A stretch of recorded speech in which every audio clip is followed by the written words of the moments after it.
আর একটি গুরুত্বপূর্ণ খবরে নজর রাখবো এবার। আরজি করের প্রাক্তন অধ্যক্ষ সন্দীপ ঘোষের বাড়িতে ইডি একেবারে সাত সকালে ইডি তৎপরতা, বিভিন্ন জায়গাতে ইডির আধিকারিকরা তারা হানা দিয়েছেন। এবার প্রাক্তন অধ্যক্ষ আরজি করের প্রাক্তন অধ্যক্ষ সন্দীপ ঘোষ তিনি ইতিমধ্যেই সিবিআই হেফাজতে রয়েছেন। তার বাড়িতে এবার ইডির আধিকারিকরা শেষমেশ ঢুকতে পারলো। অবশেষে ৩ ঘন্টা পর ইডির আধিকারিকরা প্রাক্তন অধ্যক্ষ সন্দীপ ঘোষের বাড়িতে ঢুকতে পারলো। এর আগে সকাল 6:30 নাগাদ ইডির আধিকারিকরা তারা সন্দীপ ঘোষের বাড়িতে পৌঁছন, কিন্তু বাড়ির দরজা বন্ধ থাকায় তারা ঢুকতে পারেননি। অবশেষে ৩ ঘন্টা পর আরজি করের বিরুদ্ধে যে আর্থিক তছরূপের অভিযোগ উঠেছে, সেই তছরূপের অভিযোগের ভিত্তিতে তদন্ত করতে ইডির আধিকারিকরা তারা পৌঁছে গিয়েছেন আরজি করের প্রাক্তন অধ্যক্ষ সন্দীপ ঘোষ তার বাড়িতে। অবশেষে ৩ ঘন্টা পর অপেক্ষা করার পর শেষমেশ সন্দীপ ঘোষের বাড়িতে ঢুকলো ইডির আধিকারিকরা কেন্দ্রীয় জওয়ানদের সঙ্গে নিয়ে। একেবারে তৎপর ইডির আধিকারিকরা সাত সকালেই আরজি করের প্রাক্তন অধ্যক্ষ সন্দীপ ঘোষের বাড়িতে ইডির আধিকারিকরা, বাইরে কেন্দ্রীয় জওয়ানরা তারা পাহারা দিচ্ছেন এবং ভেতরে ইডির আধিকারিকরা তারা রয়েছেন। তল্লাশি অভিযান একেবারে সাত সকালে তৎপরতা ইডির। সন্দীপ ঘোষের বাড়িতে তল্লাশি অভিযান ইডির। আরজি করের প্রাক্তন অধ্যক্ষ সন্দীপ ঘোষ তিনি এই মুহূর্তে সিবিআই হেফাজতে রয়েছেন এবং সাত সকালে সন্দীপ ঘোষের বাড়িতে পৌঁছে যায় ইডির আধিকারিকরা। প্রায় ঘন্টা 3 অপেক্ষা করার পর অবশেষে সন্দীপ ঘোষের বাড়িতে ঢুকতে পারলেন ইডির আধিকারিকরা। কেন্দ্রীয় বাহিনী জওয়ানরা তারা বাড়ির বাইরে পাহারা দিচ্ছেন এবং ভেতরে রয়েছেন ইডির আধিকারিকরা, তল্লাশি অভিযান চালাচ্ছেন তারা।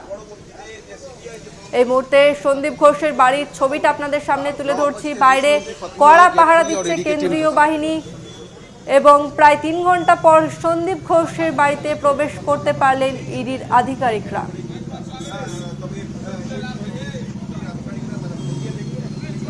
ইতিমধ্যে সিবিআইয়ের হাতে গ্রেপ্তার হয়েছেন সন্দীপ ঘোষ।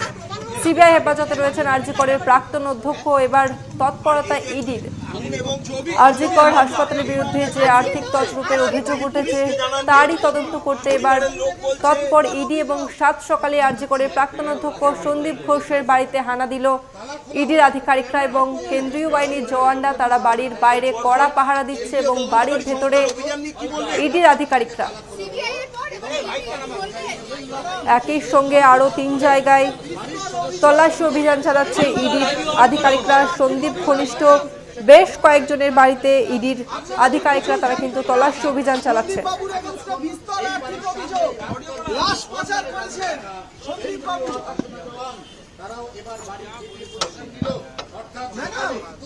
সিবিআইয়ের পর এবার সন্দীপ ঘোষের দুয়ারে পৌঁছে গেলেন ইডিও। শুক্রবার সকাল 6:30 নাগাদ সন্দীপ ঘোষের বেলেঘাটার বাড়ির সামনে পৌঁছন ইডির আধিকারিকরা। তবে দরজা বাইরে থেকে তালা বন্ধ থাকায় ভেতরে প্রবেশ করতে পারেননি।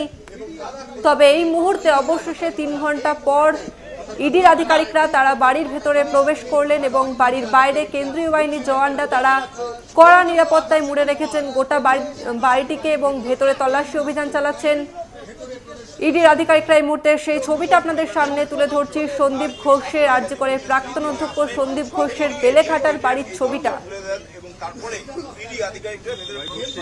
ভেতরে দরজা বন্ধ করে তল্লাশি অভিযান করছেন ইডির আধিকারিকরা এবং বাড়ির বাইরে কেন্দ্রীয় বাহিনীর জওয়ানরা তারা কড়া নিরাপত্তায় পাহারা দিচ্ছেন। অন্যদিকে হাওড়াতেও তল্লাশি চলছে বিপ্লব সিং এবং কৌশিক কোলের বাড়িতে তল্লাশি চলছে। সুভাষ গ্রামে প্রসূন চট্টোপাধ্যায়ের বাড়িতেও ইডির তদন্তকারীদের সঙ্গে রয়েছেন কেন্দ্রীয় বাহিনীর জওয়ানরা এবং আরজি করের প্রাক্তন অধ্যক্ষ সন্দীপ ঘোষ তার বাড়িতে তল্লাশি চালাচ্ছেন ইডির আধিকারিকরা।